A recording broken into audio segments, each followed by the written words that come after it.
제16장.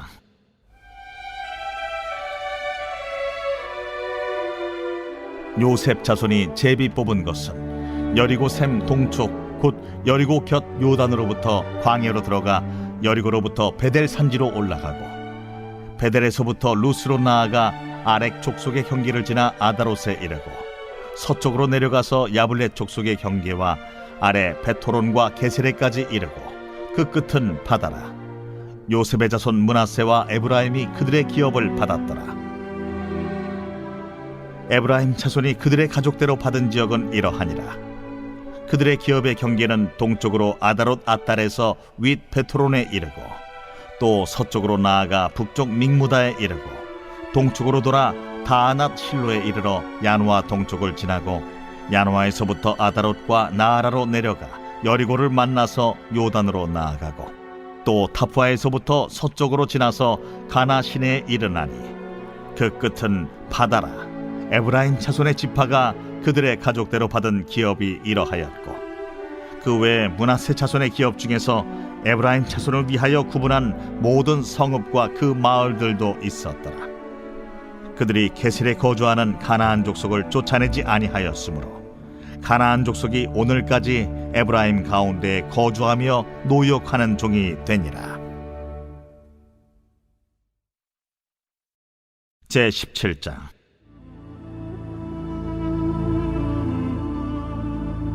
므낫세 지파를 위하여 제비 뽑은 것은 이러하니라.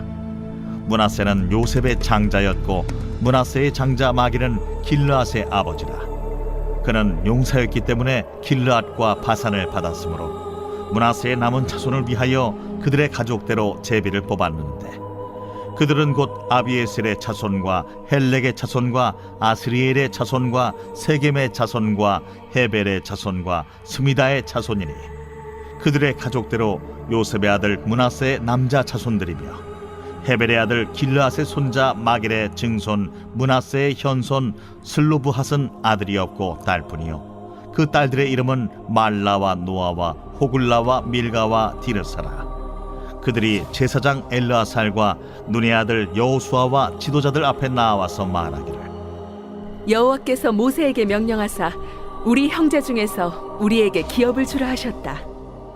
하매 여호와의 명령을 따라 그들에게 그들의 아버지 형제들 중에서 기업을 주므로 요단 동쪽 길르앗과 바산 외에 므낫세에게 10분깃이 돌아갔으니 므낫세의 여자 자손들이 그의 남자 자손들 중에서 기업을 받은 까닭이었으며 길르앗 땅은 므낫세의 남은 자손들에게 속하였더라. 므낫세의 경계는 아셀에서부터 세겜 앞 믹무닷까지이며 그 오른쪽으로 가서 엔다프와 주민의 경계에 이르나니 다프아 땅은 므낫세에게 속하였으되 므낫세 경계에 있는 다프아는 에브라임 자손에게 속하였으며 또 그 경계가 가나 시내로 내려가서 그 시내 남쪽에 이르나니 므낫세의 성읍 중에 이 성읍들은 에브라임에게 속하였으며 므낫세의 경계는 그 시내 북쪽이요 그 끝은 바다이며 남쪽으로는 에브라임에 속하였고 북쪽으로는 므낫세에 속하였고 바다가 그 경계가 되었으며 그들의 땅의 북쪽은 아셀에 이르고 동쪽은 이사갈에 이르렀으며 이사갈과 아셀에도 므낫세의 소유가 있으니 곧 벳스안과 그 마을들과 이블르암과 그 마을들과 돌의 주민과 그 마을들이요 또 엔돌 주민과 그 마을들과 다낙 주민과 그 마을들과 무기또 주민과 그 마을들 세 언덕 지역이라. 그러나 므낫세 자손이 그 성읍들의 주민을 쫓아내지 못하매 가나안 족속이 결심하고 그 땅에 거주하였더니 이스라엘 자손이 강성한 후에야 가나안 족속에게 노역을 시켰고 다 쫓아내지 아니하였더라. 요셉 자손이 여호수아에게 말하여 이르되 여호와께서 지금까지 내게 복을 주심으로 내가 큰 민족이 되었거늘 당신이 나의 기업을 위하여 한 제비 한 분깃으로만 내게 주심은 어찌함이니까. 하니 여호수아가 그들에게 이르되 내가 큰 민족이 되므로 에브라임 산지가 내게 너무 좁을진데 브리스 족속과 르바임 족속의 땅 삼림에 올라가서 스스로 개척하라. 그 산지는 우리에게 넉넉하지도 못하고 골짜기 땅에 거주하는 모든 가나안 족속에게는 벳스안과 그 마을들에 거주하는 자이든지 이스라엘 골짜기에 거주하는 자이든지 다 철병거가 있나이다. 여호수아가 다시 요셉의 족속 곧 에브라임과 므낫세에게 말하여 이르되 너는 큰 민족이요 큰 권능이 있은즉 한 분깃만 가질 것이 아니라 그 산지도 내 것이 되리니 비록 삼림이라도 내가 개척하라. 그 끝까지 내 것이 되리라. 가나안 족속이 비록 철병거를 가졌고 강할지라도 내가 능히 그를 쫓아내리라.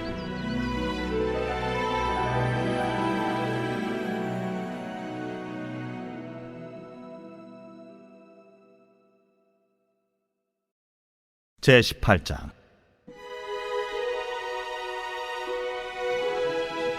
이스라엘 자손의 온 회중이 실로에 모여서 거기에 회막을 세웠으며 그 땅은 그들 앞에서 돌아와 정복되었더라.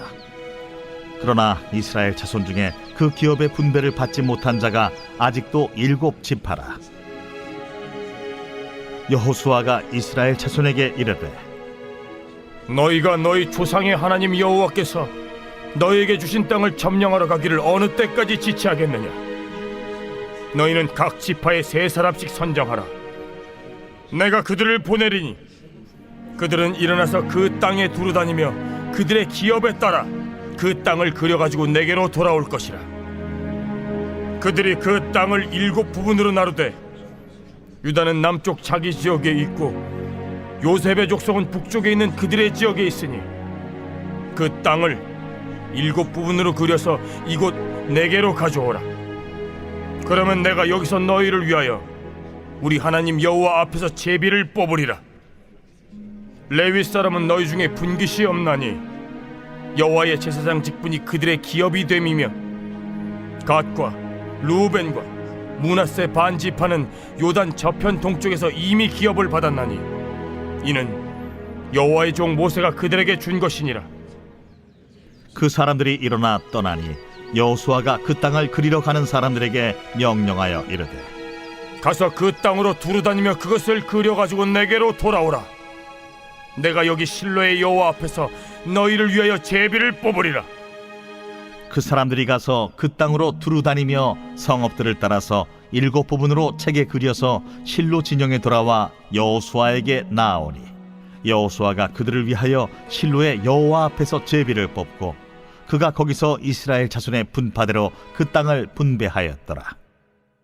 베냐민 자손 지파를 위하여 그들의 가족대로 제비를 뽑았으니 그 제비 뽑은 땅의 경계는 유다 자손과 요셉 자손의 중간이라.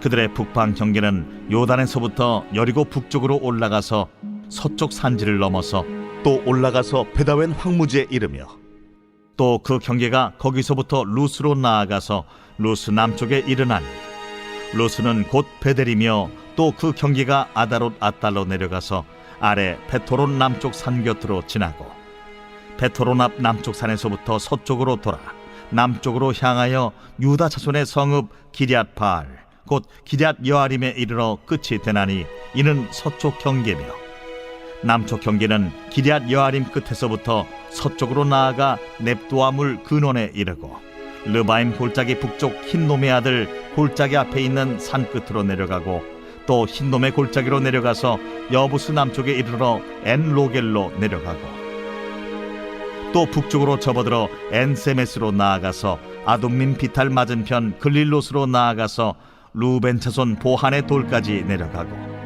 북으로 아라바 맞은편을 지나 아라바로 내려가고 또 북으로 벳 호글라 곁을 지나서 요단 남쪽 끝에 있는 여메의 북쪽 해만이 그 경계의 끝이 되나니 이는 남쪽 경계며 동쪽 경계는 요단이니 이는 베냐민 자손이 그들의 가족대로 받은 기업의 사방 경계였더라. 베냐민 자손의 지파가 그들의 가족대로 받은 성읍들은 여리고와 벳 호굴라와 에메크시스와 벳 아라바와 스마라임과 베델과 아윈과 바라와 오브라와 그발 암모니와 오브니와 게바인이 12성읍과 또 그 마을들이며 기브온과 라마와 브이롯과 미스베와 그비라와 모사와 레겜과 이르브엘과 다랄라와 셀라와 엘렙과 여부스 곧 예루살렘과 기브앗과 기랴신이 14성읍이요 또 그 마을들이라. 이는 베냐민 자손이 그들의 가족대로 받은 기업이었더라.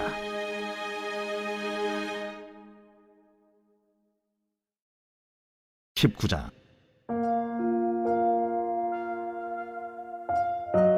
둘째로 시므온 곧 시므온 자손의 지파를 위하여 그들의 가족대로 제비를 뽑았으니 그들의 기업은 유다 자손의 기업 중에서라.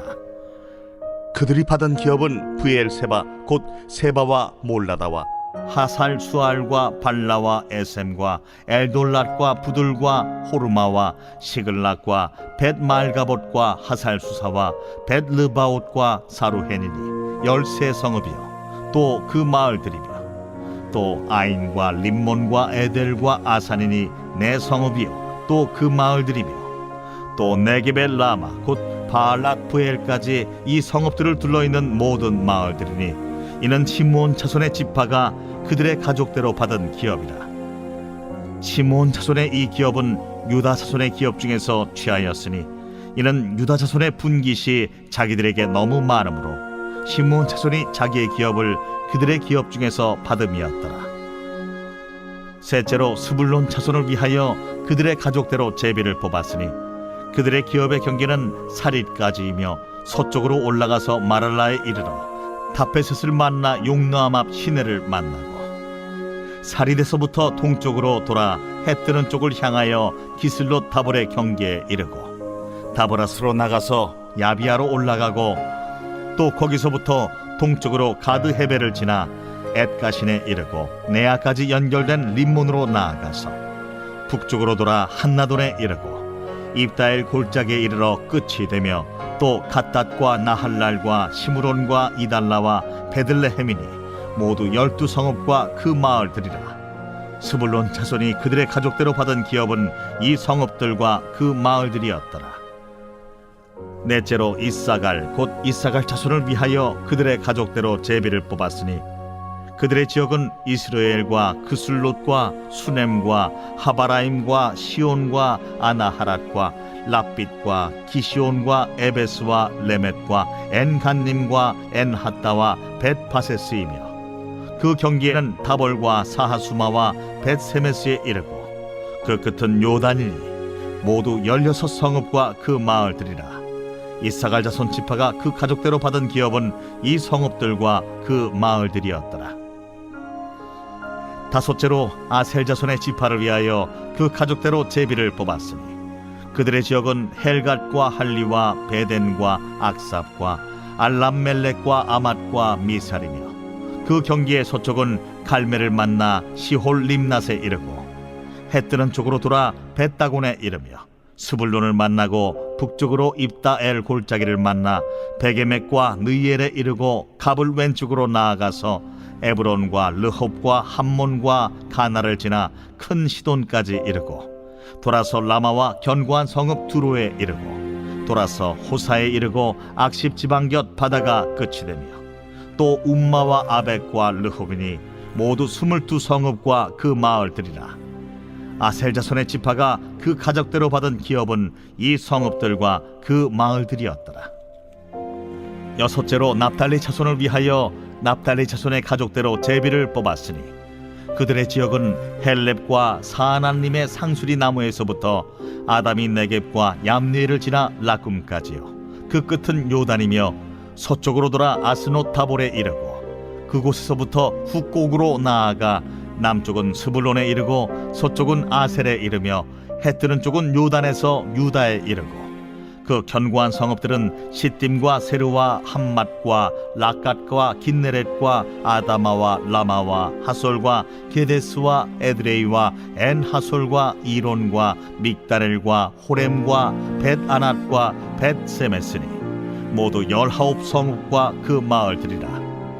납달리 자손의 지파가 그 가족대로 받은 기업은 이 성읍들과 그 마을들이었더라.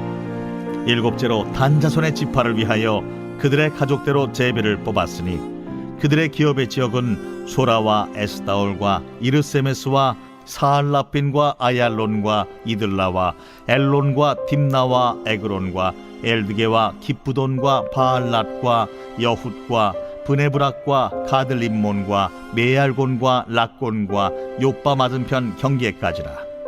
그런데 단자손의 경계는 더욱 확장되었으니 이는 단자손이 올라가서 레셈과 싸워 그것을 점령하여 칼날로 치고 그것을 차지하여 거기 거주하였습니다. 그들의 조상 단의 이름을 따라서 레셈을 단이라 하였더라. 단 자손의 지파가 그에 딸린 가족대로 받은 기업은 이 성읍들과 그들의 마을들이었더라. 이스라엘 자손이 그들의 경계를 따라서 기업의 땅 나누기를 마치고 자기들 중에서 눈의 아들 여호수아에게 기업을 주었으니 곧 여호와의 명령대로 여호수아가 요구한 성읍 에브라임 산지 딥낫 세라를 주매 여호수아가 그 성읍을 건설하고 거기 거주하였더라. 제사장 엘르아살과 눈의 아들 여호수아와 이스라엘 자손의 지파의 족장들이 실로에 있는 회막 문 여호와 앞에서 제비 뽑아 나눈 기업이 이러하니라. 이에 땅 나누는 일을 마쳤더라.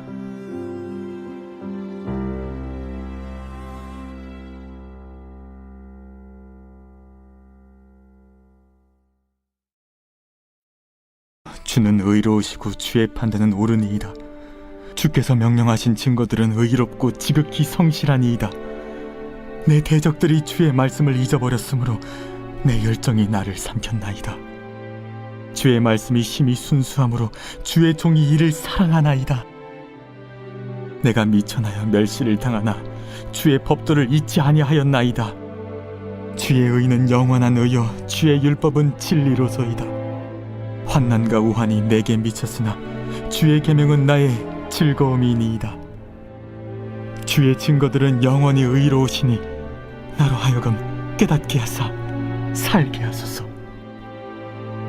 여호와여, 내가 전심으로 부르짖어 싸우니 내게 응답하소서. 내가 주의 교훈들을 지키리이다. 내가 주께 부르짖어 싸우니 나를 구원하소서. 내가 주의 증거들을 지키리이다.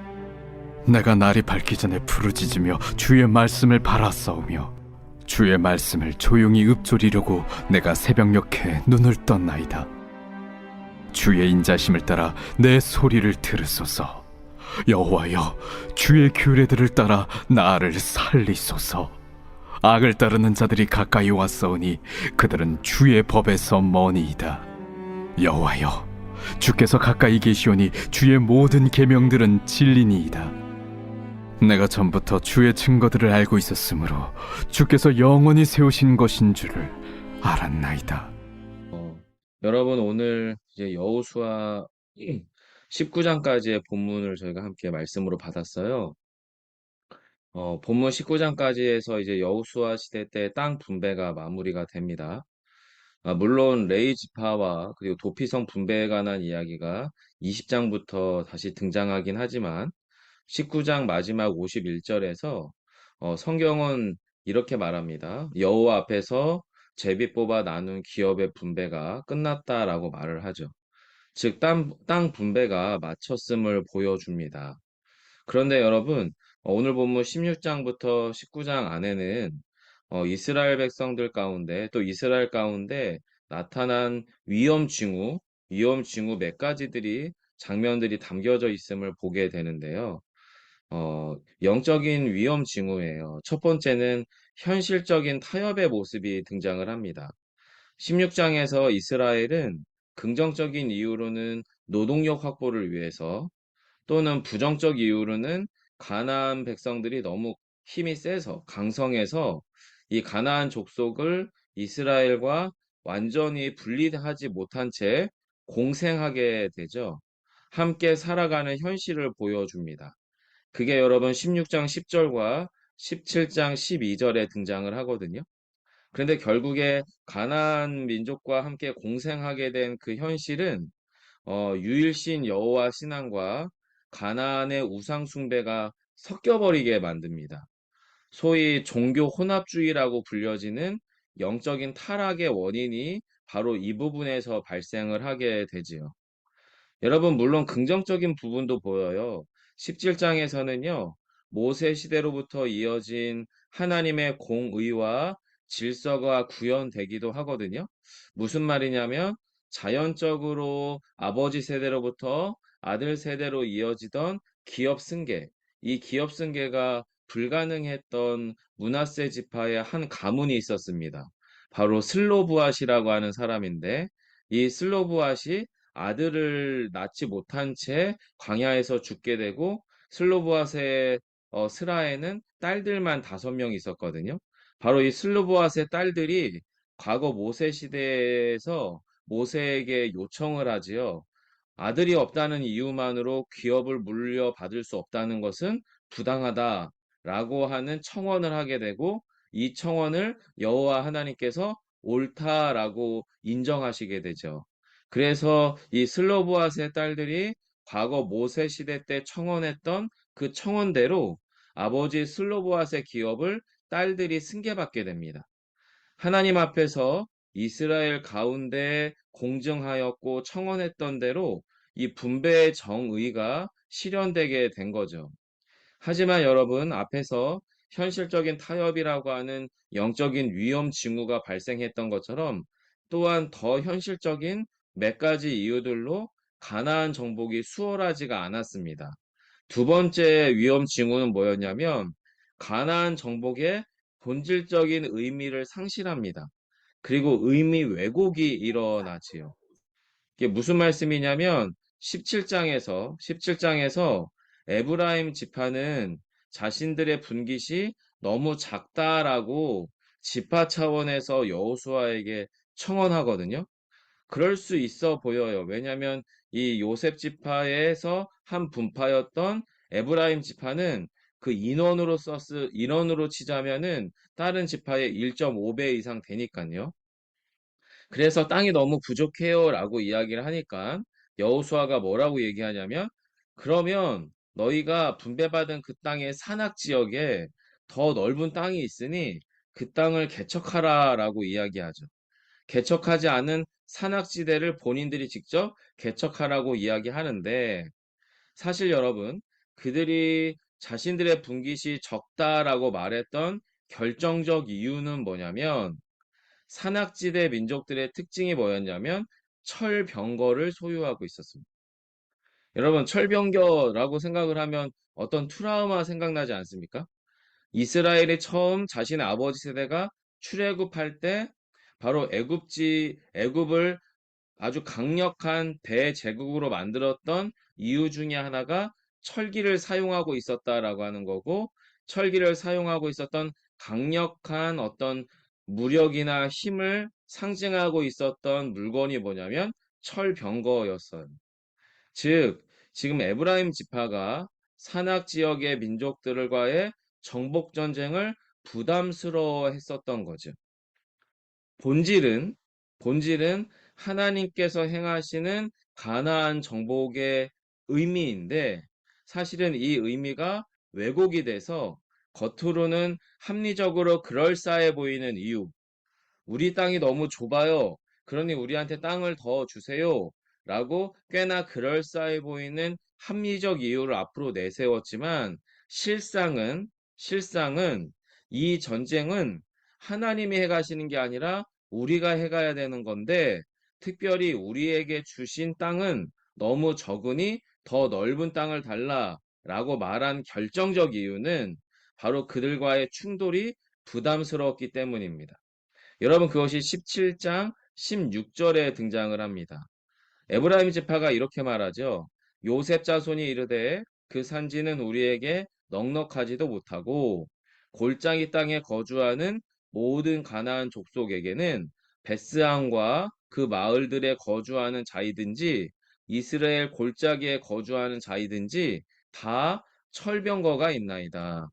한마디로 무슨 말 하냐면 우리가 만나게 되는 가나안 사람들은 철병거를 소유한 강력한 민족이라서 껄끄럽습니다. 부담스럽습니다. 라고 얘기하는 거예요. 이유가 뭐냐면 정복전쟁은 내가 하는 거기 때문에 그렇습니다. 본질이 상실되고요. 의미가 하나님이 해가시는 전쟁이 자신들이 부담하는 전쟁으로 그 의미 왜곡이 일어난 거죠. 성도 여러분, 물론 이 말이 절반은 진실인 것 같아요.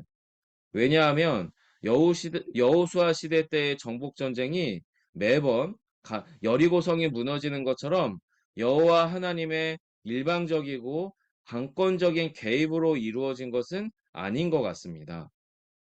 모세 시대가 적극적인 하나님의 신적 개입의 시대였다면 오히려 여호수아 시대는 말씀의 시대죠. 모세는 보이는 말씀이었지만 여호수아 시대 때는 들리는 말씀의 시대거든요. 즉 여호수아 시대는 말씀이 현실이 되도록 믿음에 참여하는 시대였습니다. 즉 말씀이 우리 안에 들리고 그 말씀에 우리가 믿음으로 순종함으로 아 말씀이 진짜구나라고 하는 것을 경험하는 시대였다라고 하는 겁니다. 이것을 소위 일반은총의 시대라고 볼 수 있습니다. 일반은총의 시대는 수고해야 되거든요. 가나안 땅에서 열매를 맺고 싶다면 씨를 뿌려야 됩니다. 그리고 시기적절하게 수고하고 노력함으로 그 열매를 먹어야 되는 거죠. 물론 그 열매의 양이 결과값이 가나안 백성들보다 하나님께서 더 크게 하실 수는 있어요. 하지만 정말로 더 많은 수확을 하려면 가장 먼저는 씨 뿌리는 수고, 가꾸는 수고를 이스라엘이 해야 된다라고 하는 거죠. 가나안 시대, 여호수아 시대에는 바로 이렇게 말씀의 현실이 되도록 믿음에 참여하고 애쓰고 수고하는 그것이 전제되는 시대였다는 겁니다. 그렇게 그들의 믿음이 현실로 성취되던 시대였던 거죠. 그러다 보니 그들이 부담스러운 것도 사실이었지만 그것 때문에 하나님께서 그들을 돕지 않는 건 아니었다라고 하는 거예요. 또 한 가지의 위험 징후는 뭐냐면 우선순위가 변함으로 말미암아 그들 안에서는 영적인 지체가 일어났다라는 거예요. 여러분 여호수아 시대에 현실적인 어려움들과 큰 부담들이 있었던 것 같아요. 그래서 여전히 기업을 정복하지 못하고 분배받지 못한 지파가 17개 지파, 12지파 중에서 또 엄밀하게는 여러분 레위 지파가 빠지니까 7개 지파는 절반 이상이죠. 7개 지파가 땅을 분배받지 못해요. 거기에 대해서 여호수아가 매우 강력하게 책망하고 도전하죠.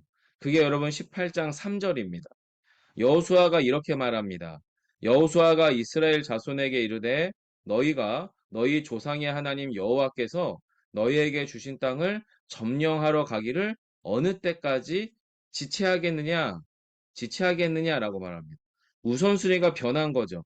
그들이 지금 가나안 땅에 들어와 있는 이유가 뭔지, 왜 가나안 땅에 머물러 있는지 그 의미를 상실한 채 우선순위상 땅 정복이 먼저인데 생존이 먼저가 돼버린 이 상태를 여호수아는 지금 지체한다라고 표현을 합니다. 여러분 어쨌든 19장까지 이르러서 이런 현실적인 어려움과 우여곡절을 다 딛고 가나안 땅 정복이 마쳐집니다. 그리고 분배가 최종적으로 마무리가 되지요. 자, 성도 여러분, 요 16장부터 19장까지에서 이스라엘의 가나안 정복 과정은 과연 우리에게 무엇을 보여줄까요? 무엇을? 몇 차례 이미 말씀드렸지만 가나안은요, 광야보다 신앙생활하기가 더 힘듭니다. 가나안은 오히려 광야보다 더 혹독하고 치열한 영적인 현장이에요. 그리고 우리의 현실을 닮아 있죠. 광야는 하나님을 인식하는 절대 의존이 유일한 생존의 수단이에요. 물도 없고 먹을 것도 없고 아무것도 할 수 없는 황무지 같은 광야는 하나님의 기적적인 은혜의 개입이 없이는 살아갈 수 없는 땅이죠. 하지만 가나안은 너무나 많은 변수와 타협점이 있습니다. 필사필생의 과감한 믿음 없이도 적당히 살아갈 수 있는 이유가 가나안에는 충분히 많았던 거예요. 이 정도 땅이면 살만한 거예요. 굳이 사나민족과 충돌해서 그 철병거를 부딪히면서 힘들게 땅을 정복할 필요가 없는 거죠. 그냥 땅을 조금 더 달라고 말하면 될 것 같은 거예요. 그리고 굳이 계속해서 지파의 땅, 약속의 땅을 받겠다고 전쟁을 벌이는 것도 껄끄럽고 불편한 거죠. 그러다 보니까 여러분, 이스라엘 백성들 안에 어떤 일이 일어나냐면 하나님에 대한 과감한 의존보다는 그냥 함께 살지. 공존, 공생이라고 하는 이름의 타협이 일어납니다. 그리고 하나님께서 이루어 가시는 가나안 정복이라고 하는 본질은 놓쳐버린 채 그냥 그럴싸한 분배의 정의라고 하는 명목으로 가나안 정복의 영적인 의미를 왜곡시켜 버리죠. 게다가 현실적인 이유와 상황이 힘드니까, 껄끄러우니까, 전쟁은 힘드니까, 이런 여러 가지 현실적 이유와 상황 때문에, 그리고 먹고 살아야 되니까, 이런 이유들이 하나님의 명령과 뜻보다 더 크고 더 우선하게 됩니다. 결국의 결과는 뭐예요? 가나안 정복은 지체되고 유보되게 됩니다. 결과적으로 아무런 영적인 역동이 사라져 버린 가나안 정복이라고 하는 것은 옛 시절 모세 시대 때의 영적인 구호, 그냥 죽어버린 영적 구호처럼 전락해버릴 위험들이 이스라엘 가운데 생기게 된 겁니다. 성도 여러분, 제가 지금 말씀을 나누면서 사용했던 단어 몇 가지를 꼭 좀 기억해 주세요. 첫 번째는 현실적 타협입니다. 두 번째는 본질의 상실입니다. 세 번째는 의미의 왜곡입니다. 네 번째는 우선순위의 변화입니다. 이런 것들이 이스라엘에게 가져다 준 영적 비극이 무엇인가요? 가나안 정복은 결국에 모세 시대에게나 통하던 영적 구호로 전락할 수 있었다라고 하는 겁니다.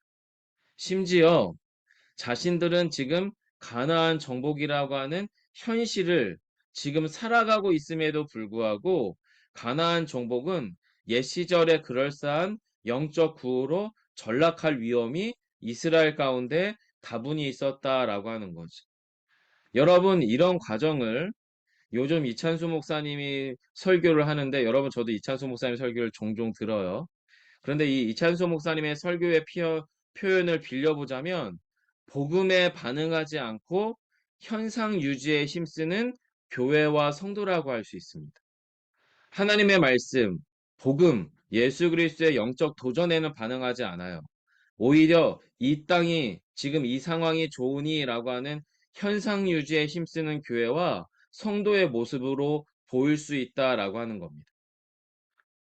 물론 우리가 이렇게 생각할 수 있습니다. 우리는 개척교회니까, 우리는 개척 중이니까, 우리는 괜찮지 않을까? 사실은 여러분 전혀 그렇지 않습니다. 우리 스스로가 내가 먼저, 저 먼저가 주 예수 그리스도의 복음에 반응하지 않고 그냥 저의 신앙에 그럴 매번 해오던 신앙의 관성과 습관대로, 그리고 저의 고집대로 해 나간다면 저희는, 또 여러분 각자는 그냥 작은 규모의 전형적인 교회, 현상 유지를 만족하는 교회가 될 수 있다라고 하는 겁니다. 그래서 여러분, 저희가 오늘 말씀 가운데에서 말씀에 좀 민감하게 반응하기를 원합니다. 여전히 하나님의 말씀과 복음의 질서 앞에 무릎 꿇지 못한 내 안에 가나안은 없는지, 내 안에 제거돼야 될 가나안의 요소가 없는지를 점검하기 원합니다. 그리고 우리 안에 여전히 견고하고 거대한 자기 우상들을 깨뜨리고 생명의 하나님 앞에 겸손히 나가는 저와 여러분 되시기를 간절히 원합니다. 오늘 여러분 저에게 또 우리에게 주신 말씀은 여호수아 17장 14절과 15절 말씀입니다. 제가 먼저 말씀을 읽겠습니다. 요셉 자손이 여호수아에게 말하여 이르되 여호와께서 지금까지 내게 복을 주심으로 내가 큰 민족이 되었거늘 당신이 나의 기업을 위하여 한 제비 한 분깃으로만 내게 주심은 어찌함이니까 하니 여호수아가 그들에게 이르되 내가 큰 민족이 되므로 에브라임 산지가 내게 너무 좁을진데 브리스 족속과 르바임 족속의 땅 살림에 올라가 스스로 개척하라 하니라. 여러분, 이 구절 안에서 저희가 이렇게 기도하기를 원합니다. 만물의 주인이신 하나님을 찬양합니다. 우리 인생과 존재의 목적과 본질이 무엇인지 결코 잊지 말게 하옵소서. 이 땅 가나안에서의 삶은 결국 하나님께서 이루어 가시는 하나님의 역사임을 기억하게 하소서.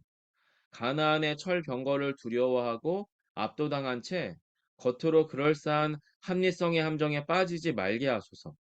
오직 하나님만을 두려워하고 신뢰하게 하소서.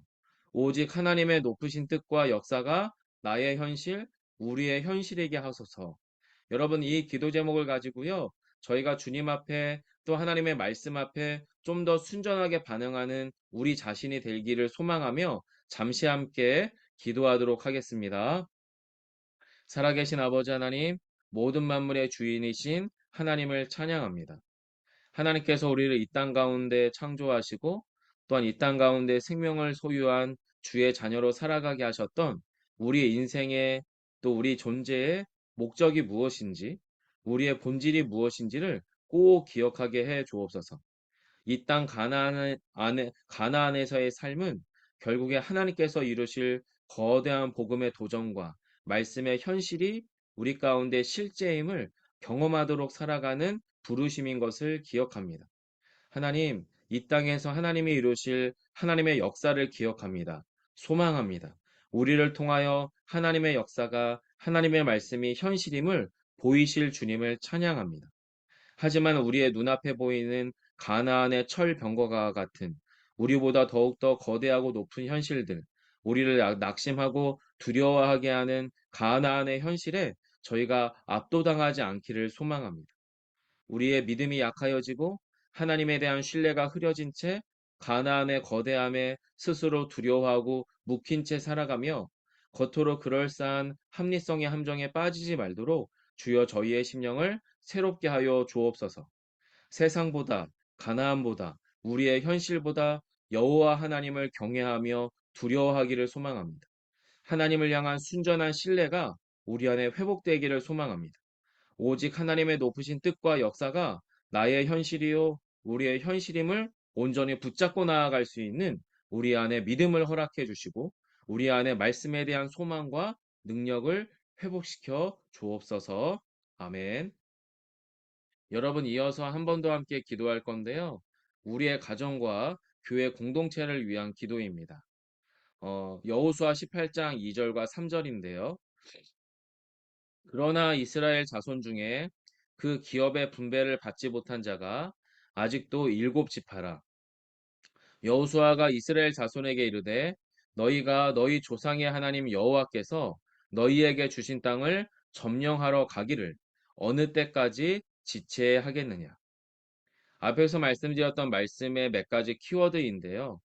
현실의 타협, 본질의 상실, 의미의 왜곡, 우선순위의 변화는 결국 우리 안에 복음의 능력과 하나님의 역사를 지체하는 영적인 함정임을 기억하게 하소서. 우리 안에 영적인 게으름과 영적인 기다림을 분별하는 지혜를 주시고 지체하지 말게 하소서.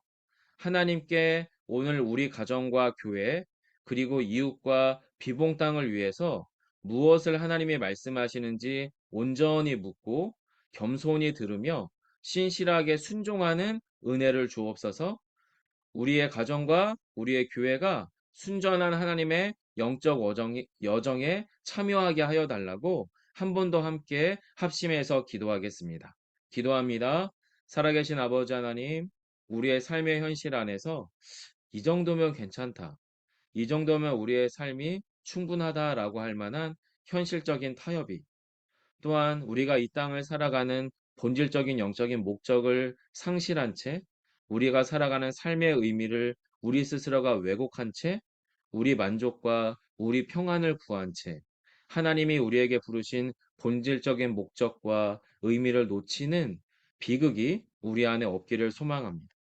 무엇보다 하나님 우선순위의 변화가 일어나므로 우리가 하나님이 원하시는 그 영적인 도전과 요청과 그 거룩함의 싸움으로부터 미끄러지지 않기를 간절히 원합니다. 주님, 우리 안에 복음의 능력을 회복시켜 주시고 또 하나님의 역사에 진실로 참여할 수 있도록 도와주셔서 이스라엘 백성들이 경험했던 이 모든 영적인 함정으로부터 벗어나는 은혜를 허락해 주옵소서. 주님, 우리 안에 영적인 게으름과 신실한 하나님을 향한 영적인 기다림을 분별할 수 있는 지혜를 주옵소서. 뿐만 아니라 하나님께서 우리 안에 말씀하시는 것에 바로 반응할 수 있는 그래서 영적인 지체가 우리 안에 일어나지 말게 해 주옵소서. 하나님 지속적으로 우리 가정과 우리의 교회 그리고 이웃과 비봉 땅을 위해서 하나님께서 우리에게 나에게 우리 가정과 교회에게 무엇을 말씀하시는지 온전히 묻고 겸손히 듣게 해 주옵소서. 신실하게 순종하는 은혜를 주옵소서. 하나님, 그렇게 하나님이 원하시는 순전한 영적인 여정에 참여하는 우리의 가정과 우리의 교회가 되게 해 주시옵소서. 제가 잠시 마무리 기도하겠습니다. 아버지 하나님, 결국에는 이스라엘은 가나안 땅에서 그들에게 어떤 지분도 없었던 그 분깃을, 그 기업을 이스라엘 가운데에서 하나님의 은혜로 모든 것들을 소유하게 되었습니다. 하지만 그렇게 모든 것을 소유하고 그들 안에 안정감이 찾아오기 시작할 때 그들 안에 발생했던 영적인 위험의 징후들이 그들의 삶에 있었음을 기억합니다. 현실적인 타협이 일어났습니다. 본질의 상실이 일어나며 하나님께서 주신 의미를 스스로 왜곡하는 비극이 일어났습니다. 하나님의 요청보다 내 안의 우선순위가 더 중요해지는 일들도 일어납니다. 주님, 저희가 이런 영적인 함정에 빠지지 않을 수 있도록 주여 우리 안에 영적인 분별을 허락해 주옵소서. 그리고 오늘 한 날도 주님이 원하시는 말씀하심 가운데 순전히 잘 듣고 잘 반응하여서 주여 저희가 말씀 안에 있는 하나님의 사람들임을 우리의 현실로 살아내는 오늘 하루가 되게 하여 주시기를 간절히 원하오며 예수님 이름으로 기도드립니다. 아멘. 여러분, 오늘 주신 말씀을 따라 기도해 주시고요. 여러분이 가지고 오신 기도 제목들을 따라 기도하시다가 우리의 일상으로 돌아가도록 하겠습니다. 함께 기도합니다.